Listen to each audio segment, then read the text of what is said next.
4 Buffalo firefighters hurt in the line of duty are recovering tonight. Fire officials tell us they were hurt with steam burns battling a fire on Butler Avenue last night. Now, before crews arrived, a Buffalo man saw the smoke billowing from the home. He tried to alert the people inside. And News 4's Rachel Monjovi talked exclusively to this man who rushed in to help. Rachel? Don and Jackie, it's not every day that you hear about a man running into a burning home to save people. A Buffalo man smelled the smoke, saw where it was coming, and did everything he could to get the people out of the house.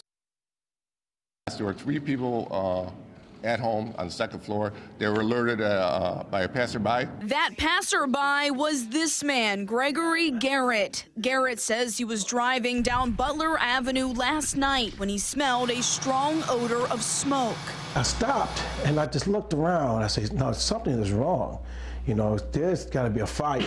Garrett said he kept driving until he saw smoke coming from the attic of this home. He says he pulled over at the same time another car did. They all went knocking on the door to warn the people inside.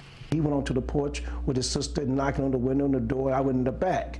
And I was knocking on the back door. I was literally kicking the back door, kicking it. 3 adults and a dog were all inside the house. The mother of the home was afraid her son was trapped inside his bedroom. So I kicked the door and kicked the door, but he was in there. Then she said, oh, he left. I forgot he left.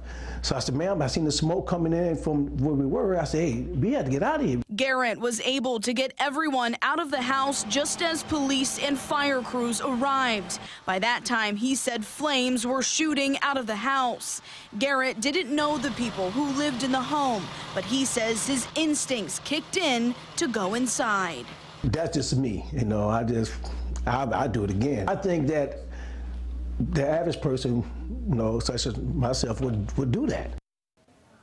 Now, 4 Buffalo firefighters were injured battling this house fire. 3 of them were treated and released from the hospital with first-degree burns. 1 firefighter remains at ECMC with third-degree burns to his hands and wrists. Officials believe the cause of the fire is electrical. Rachel Monjovi, News 4.